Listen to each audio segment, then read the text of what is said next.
Tela 1 Entrevista está de volta e hoje discute a violência policial e a proposta de desmilitarização da polícia. Estamos aqui no estúdio com o representante da Associação de Praças do Estado do Paraná, o soldado Alisson Norberto. Alisson, muito obrigado pela sua presença e seja bem-vindo aos nossos estúdios.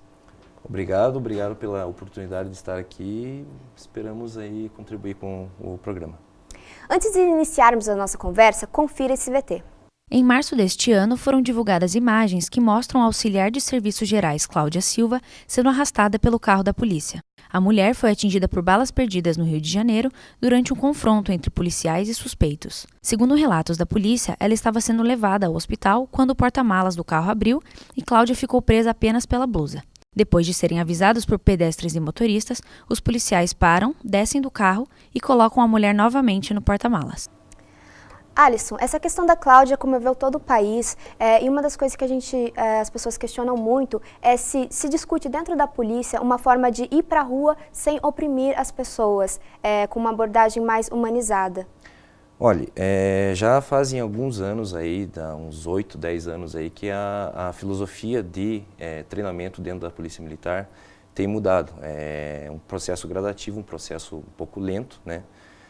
Até por causa da cultura do povo brasileiro. Então, o que acontece?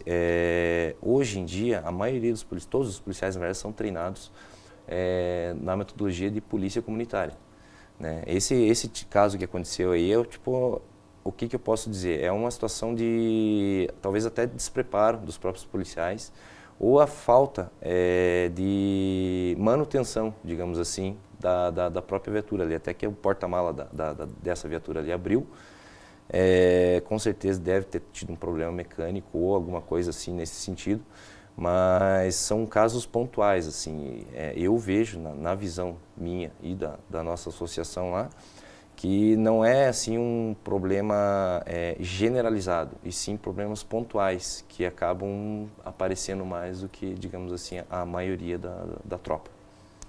E o policial, quando ele vai para a rua, ele também tem preocupação com a sua própria vida? Como que é essa questão? Com certeza, né? Até o que acontece, nós policiais, a maioria da população pensa que nós somos, entre aspas, super-heróis, né? Mas na verdade não tem, a gente come, a gente tem sentimentos, nós temos família para cuidar, né? Então são várias preocupações. Às vezes o policial ele vai para a rua, ele está preocupado com conta para pagar, ele está preocupado com o filho que está mal na escola. Então são vários fatores que influenciam. E o que acontece? Nós também somos tão humanos quanto as pessoas, só que nós usamos fardo. E nós não podemos deixar transparecer essa preocupação que nos aflige.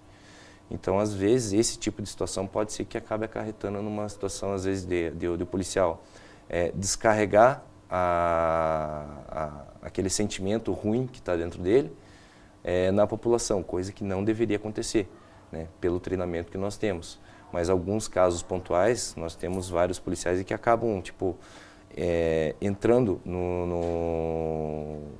ficando fora, afastados do serviço porque ficam com problemas psicológicos devido a essa pressão que vem tanto de dentro da instituição quanto da parte externa, no caso, que ele tem que se preocupar com família, com filho, com contas a pagar e N coisas, no caso. E como que é essa pressão dentro da instituição que você diz? Na verdade, assim, são vários fatores. É o serviço que você tem que, digamos assim, às vezes fazer bem feito. Se você não fizer, você acaba sendo, às vezes, até punido por isso, né? O policial, às vezes, ele chega numa ocorrência ali, existe uma situação dentro da polícia que é chamada de uso gradativo da força, no caso. Que você começa com a verbalização, no caso, se o indivíduo suspeito, no caso, ele não acatar a ordem, você vai progredindo a situação até, no caso, se ele estiver armado e vier a disparar contra o policial, ele reagir. Então, esse tipo de situação, por mais preparo que o policial tenha, ele vai...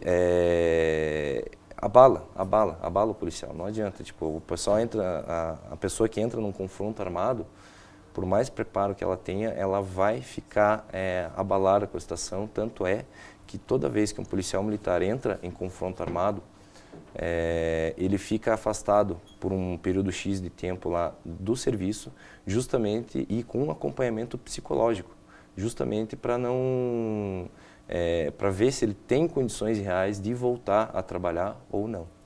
Você acredita que o treinamento que os policiais recebem hoje é suficiente para que ele vá para a polícia? Para a rua, desculpa. Olha, é muito relativo isso, mas eu acredito que sim. Eu tive um treinamento bom, tá? Teve vários... a filosofia de treinamento de hoje, na verdade, por ser militar, digamos assim, talvez alguma coisa que impeça esse desenvolvimento do policial é a situação do RDE, no caso, né? Que esse RDE aí é já um regulamento disciplinar do Exército que é aplicado na Polícia Militar. Então, assim, tem muitas coisas na parte do treinamento do policial ali que precisam ter e outras que talvez deveriam ser um pouco, não que não devessem ter, mas fossem um pouco amenizadas, digamos assim. O trabalho que eles fazem, às vezes, é um pouco... Como eu posso te dizer?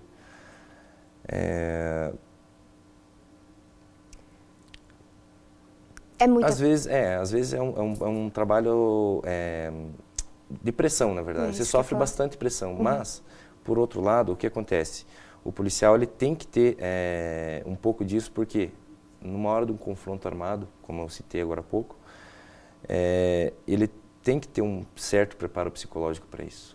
Tanto é que, para você ingressar na corporação, você tem que fazer exame psicológico, você tem que fazer vários exames de saúde, né, justamente para você ver se você tem condições, principalmente psicológicas, de conseguir entrar e trabalhar, conseguir fazer o serviço na rua, sem, digamos assim, você estar... a gente tem que tomar decisões muito rápidas, na verdade, né? Então, você tem que tomar uma decisão e ver se o cara é suspeito. Poxa, será que ele é suspeito mesmo? Então, você tem que tomar decisões muito rápido.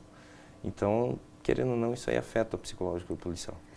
Na sua visão, como que a desmilitarização da polícia modificaria a estrutura da polícia militar? Em termos de estrutura, acredito que seria uma melhoria, digamos assim, na parte de, como até o nosso colega no bloco anterior falou, a situação de completar o ciclo de polícia. Como ele mesmo disse ali, tipo, nós policiais militares, a gente faz a parte de polícia ostensiva e a prisão, no caso, né? E quem faz a parte de polícia judiciária e investigação seria a polícia civil.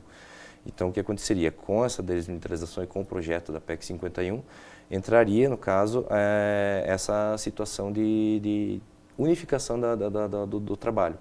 As duas polícias trabalham juntas, fazendo os dois serviços, tanto a parte ostensiva quanto a parte judiciária. No próximo bloco, vamos receber o deputado estadual Tadeu Venere para conversar sobre o trabalho da Comissão de Direitos Humanos e Cidadania da Assembleia Legislativa do Paraná. O Tela 1 Entrevista volta já.